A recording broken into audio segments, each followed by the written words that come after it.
It is on, the final day of the waiting period.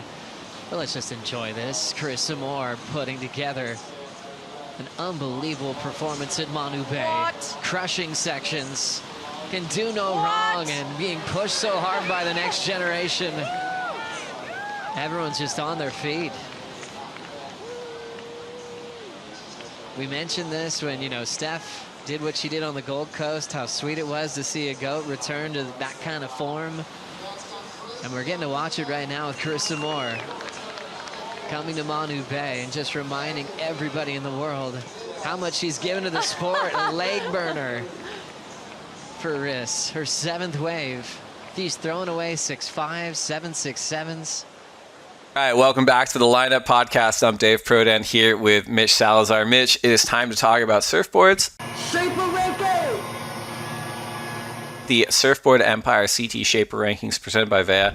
It's been a banger so far this season. We had the first event of the year, Bells Beach, which saw 3-time CT Shaper of the Year, Lost Surfboards. They maintained pole position after CT1. CT2, following both men's and women's wins in George Pitar and Lakey Peterson. Santa Barbara's Channel Islands took the lead coming out of WA. We had another double win at stop number 3 with Snapper Rocks, and this time it was by Darren Hanley, DHD, where the Gold Coast outfit grabbed number 1 spot on the rankings, thanks to Steph Gilmore and Ethan Ewing.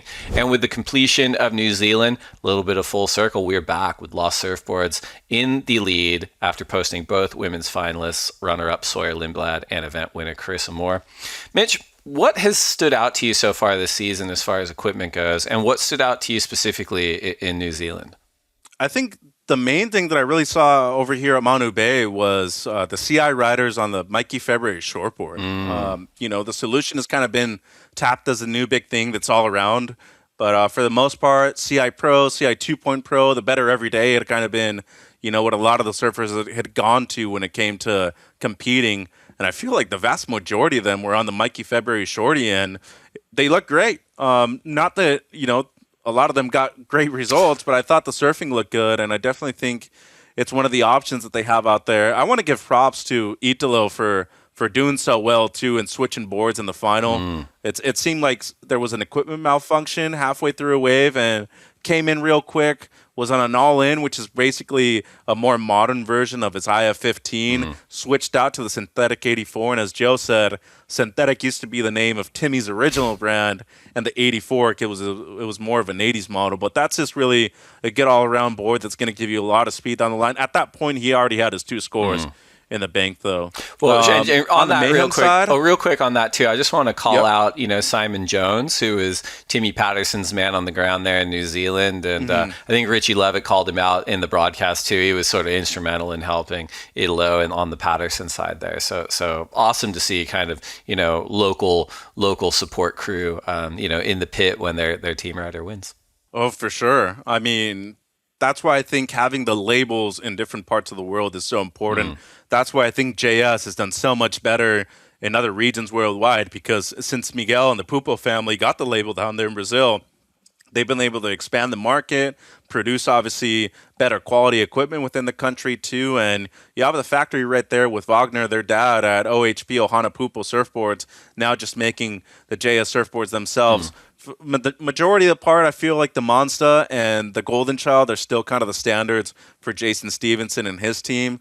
On the Mayhem side, I feel like the F1 has been used quite a bit lately. I know Cole Hauschman loves that board. That's the board that Yagodora was able to win the finals at last year in Fiji. Seems like a good majority of the surfers on Mayhems, though, still in the driver 3. I know Gabby Bryant loves that board. Sakura, the same thing. And when it came to the Sharp Eyes, I mean, you had a mix of everything, but really the one that stands out the most is Felipe on the Modern 2+1. So all in all, I feel like most people are still on traditional shortboards, something with a good amount of rocker that'll fit in the pocket real quick. This wasn't an easy wave, though, and especially when it was smaller, I was still really surprised that there were a lot of people that weren't riding something with just a bit more volume up towards the chest, at least for paddling, or something further up the nose just to get into the wave easier. Because, if there's a broad tail, you're going to be able to pivot that thing easily, especially with the right fin setup. Yeah. I kind of, my civilian brain clocked this, but I want to hear from your expert perspective. obviously, we were struggling for swell a bit, but even on the days when we had swell, it looked like a pretty different wave when it was like medium to high tide versus that low tide. I think, Felipe on that modern 2+1 really stood out when it was low tide. And then, I was kind of hoping that was going to start a revolution. We were going to see everyone kind of shift towards that kind of equipment in all conditions. But, when we saw, I think the next few rounds run, even inside of that media higher tide, it looked like, yes, that alternative shape still could perform very well there, but it felt like you could make more of an argument to get on your standard equipment. What would you chalk that up to, Mitch? Or am I even reading that right? Yeah, no, I think you are right. For the most part, I just think a lot of the regular footers especially had the advantage of just getting to the lip quicker, and I think for the most part that's why they all stayed on their traditional shortboard, just because they were already on it, first of all. Right. But if they knew that there was a lip to hit, it was at the beginning of the wave. The back end of the wave, you either got that double up on the inside, right. But at that point, work had to be done already. The only person that I can see that can really make a huge difference out of that was probably Italo. He did it, maybe 10, 12 times on finals day. Right. But no, for the most part, those fat sections on the outside were much harder for goofy footers, because unless you're really fading and you're taking advantage of the white water at the beginning, you're really having to carve. And too many carves doesn't impress the judges. It's on rail, yes, but unless it's something super different, you're never really going to get an excellent score. And I think that's where Yago had a major point of difference. He was bringing variation with his carves, added in a great layback, and of course he has the airs too. You can even look at Gabe's waves on the Cabiancas, always trying to fit in as much as he could. But if you notice on the small days, especially against Felipe, the first reverse that he pulls is on the face of the wave. He doesn't even bring the tail out or anything because he knows that he has to go more into a slide, right, because it's a fatter wave, right? Whereas Felipe, he's just rifling those things off on the back end because he's already in the pocket with that fade that he has from takeoff. So goofy footers, you want something with a bit more volume. I feel like the regular footers could get away with the shortboard a bit more. That's interesting. You mentioned Gabe, you mentioned Channel Islands, after their really killer start to the season, unfortunately for them, New Zealand was the first event of the year where they didn't put up a single result in either the men's or the women's quarterfinals. It's something that we continue to notice, though, with Gabe is he continues to ride the CIs in training sessions and warm-up sessions, but hasn't yet pulled the trigger during a heat. He goes back to the Cabiancas. Obviously, the system, that he's developed is working for it, but I wonder, if we're going to see that change throughout the season. Do you have any thoughts on that? Because it's interesting that you would use the training sessions and the warm-ups as an opportunity to not further dial in your equipment that you're competing on. It is. And if there's one person that can make anything look good, sure, it's probably that dude. How many different boards has he probably tried since January 1st until right now, May the 25th? Yep. I'd probably have to say at least, 40 to 60 boards if we're even, below generous. This is just a guy that to me has redefined the sport. He changed the game, globalized everything worldwide, and if there's one person that I feel confident that he knows what he wants under his feet, it's definitely Medina. And I think he looks great on every board that he's ridden. I think particularly on the JSs, there were a couple moments on the Goldie where I was like, whoa, if you stay on these, right, they might have a world champ at the end of the year. But I just think he has so much trust in Johnny and his team and those boards that he's ridden for a decade and a half now. I see him staying on those boards for the majority of the year, and I think Britt and Brent Power are doing such an amazing job at CI, giving him boards to try. I just don't know when he's actually going to pull the trigger to actually use it during a heat. It's a good question, and I think because surfing, especially Championship Tour surfing, is probably the most passionately viewed, subjectively scored sport on the planet. There's a little bit of the medieval, that's my opinion. There's a bit of the medieval times phenomenon where it's I got sat in the Green Knight section. It's go Green Knight, and so we see a little bit what we want to see. I see him on the Channel Islands. I'm he should ride the hexes, and then people on the Gold Coast who ride JSs are he should be on the tractors, and it's everyone sort of manifesting what they want to see. But you're right. If anyone's got a firm grasp on what they want to be riding, it's Gabby. You mentioned Lost, and I think we should state tied for the best performance we've seen from a single brand in terms of quantity since we started measuring it. They had 8 surfers out of the 16 quarterfinalists, which is heavy, Damn. 50%. 8? It's only happened once since we've been measuring this the last 4 years, and it was lost last year at Lower Trestles. So, big shout out to Matt Biolos, who was on the ground, and obviously their team manager, Gian Bernini.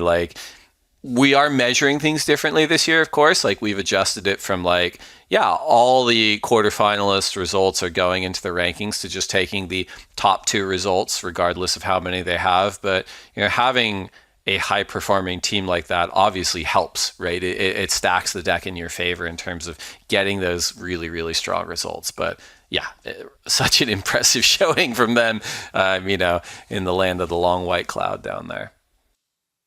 Well, look, you sent me the Surfboard Empire CT Shaper rankings presented by VEIA last night when the event finished.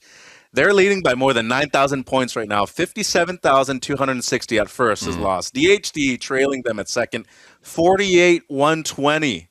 I mean, more than 9,000 points now. What a switch around, right? And since we're only counting the top 2 results too, it's not all 8 of those. It's well, they got 8 results, they're going to be way up there. But it's no, it's the strength of just their top 2 from New Zealand, which is really impressive that they've pulled that far ahead in one event.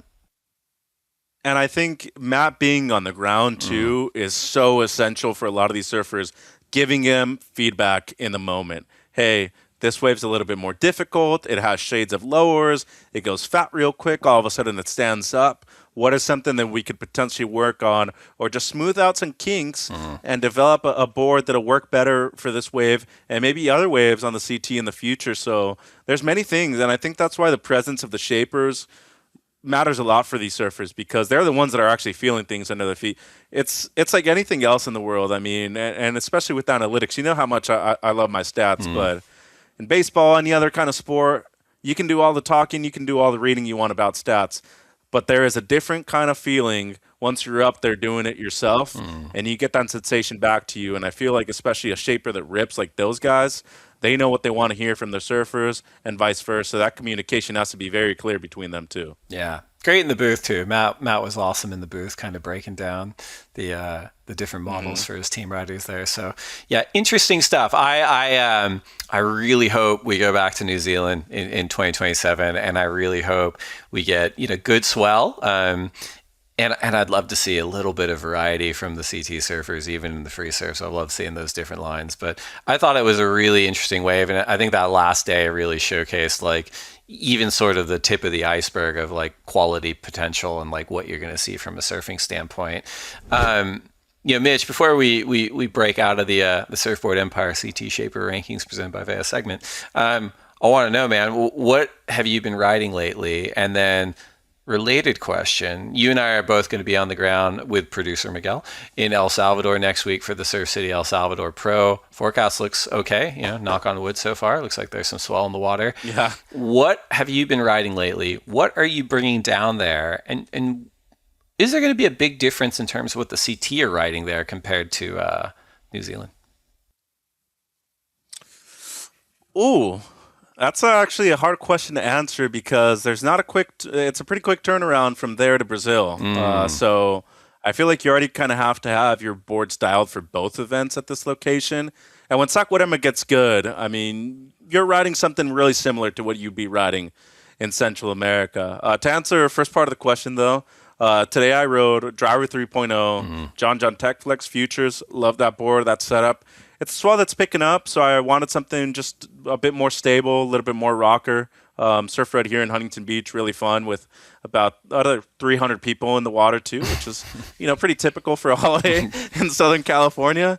But outside of that, Stub Driver, also a great model by Mayhem. I love that board. It's a really good all-around board. OG Puddle Jumper on the smaller days.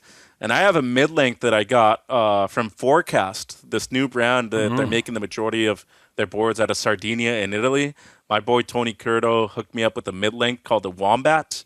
It's perfect. I have it as a 2+1 setup with the big single and the 2 side bites. So on the smaller days when I need something to paddle, that's really been getting me out there in the water. So short boards, mid-lengths, little bit of everything out there. But what about you? Before I get into the second part of the question, I want to know what you've been riding. It's been a while since we ripped together. I'm it's been looking forward tough. to I feel like that was kind of the last little gasp of okay waves. It's been tough up here. I've been sticking to my trusty better everyday quad EPS and just riding the F6 Legacy quad fins from Futures. Brought to Australia, it was just like a Swiss Army knife. I could ride it kind of in a lot of different waves. And yeah, I don't know. Like I used to travel around the tour and I'm like, you delusional dream in your head of like, I need 4 boards to surf in and around my actual job. And you end up riding the same one. Man, I ended up throwing my back out, just carry the bag around. But like, I think now I'm just like, I just need to minimize my decision. So I'm probably just going to take the one and see how it goes. So, but yeah, it's such a good board and I'm fortunate that I have it. So. Yeah, to answer your question though, I would say majority of the boards are probably 80 to 90% similar to what they be riding. Especially somebody, let me give you an example, George Pitar, riding the Mikey February shortboard lately. To me, that's an excellent board for the point over there in El Salvador. I think that board, I like the IF15, the All In Now by Timmy Patterson, I think is going to be great. I think the F1 and the Driver are 2 perfect boards for the point when it's pumping. Sharp Eye, there's a couple of different models. I feel like, any kind of board that Felipe rides is pretty much the board to ride out there, especially with the same fin setup too. What I like to do at a location like this, especially with the big coefficient in tides that we usually have in this part of the Pacific, is bring multiple fin setups and try them out different tides too. I'm pretty particular with the fins that I normally like to ride when it's punchy. Usually John Tech Flex. I had the Freestones for a while. Jack Robinson's work really well. If I'm riding FCS2s, I'm typically on Mick Fanning's fins.